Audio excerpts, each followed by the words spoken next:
Okay, I'm going to do a little video on how to make worm tea. This is actually something that all of you could do to supercharge any of your plants, house plants, outdoor plants, anything. It will not burn as as commercially available chemicals will do. You can use it as much as you want or as little as you want, and so it's easily done. Most of you probably, especially of you that have kids, have everything around the house that you need to make this. Some studies have been shown, some major universities have switched to making this kind of a compost worm casting tea to water their major lawns and athletic fields, and have found huge jumps in the greening up of lawns, the thickness of lawns, plant growth. It's some study that you should do online. You'd be very interested. So this is Soil Mender worm castings. I bought this at one of our local grow stores. I will preface this by saying this grow store is not trying to supply the marijuana industry in our area with products.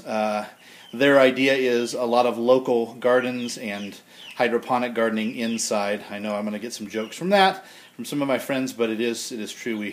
We've done business with them a couple times. So you can buy worm castings. This is in a 5-gallon container. You can go to your local Ace Hardware, and on the shelf you can find 5 pounds of worm castings that will more than supply you to do a good portion of your summer to do this. So that's the first thing that you need. The next thing that you need is a 5-gallon bucket. You can buy them anywhere. You probably have one in your garage.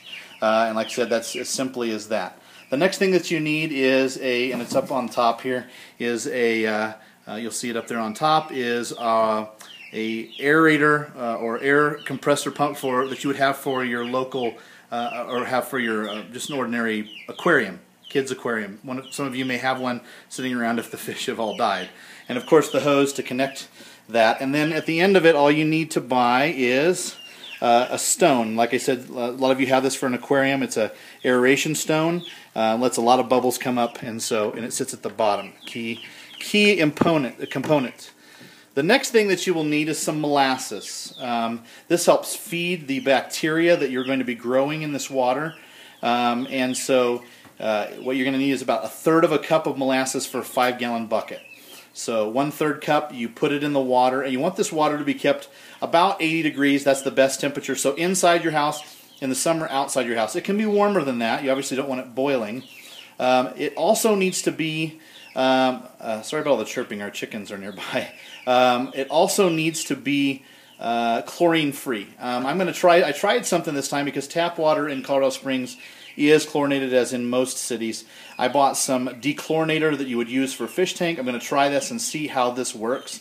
But if you use just straight tap water and you do not have the chlorinator, but you have everything else, you can sit this open outside, fill the bucket up with tap water, put the aeration stone in there, and let it run overnight, 24 to 48 hours, and basically it will aerate out the chlorine, and some of the other chemicals will evaporate into the air. And you can know if you stick your nose down close to it, if the chlorine is gone. You will not smell chlorine. If you do that with our local drinking water and can remember what chlorine smells like from a pool, you will get a slight hint of it.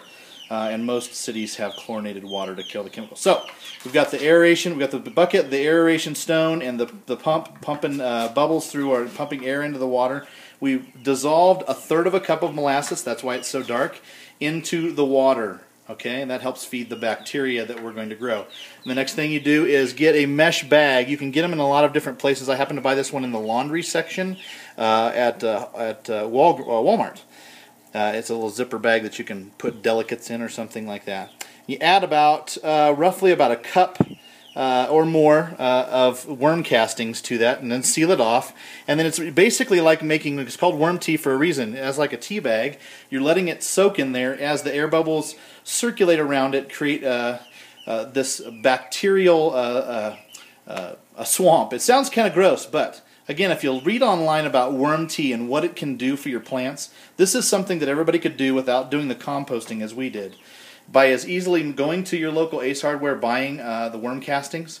Actually, on the worm castings and on the stuff that we have here, also is on the stuff that's at Ace Hardware, you will see that there is a little bit of a recipe. It only calls for worm castings. I will say that I've seen Better luck when the molasses is added. There's also some other ingredients that you can use on there.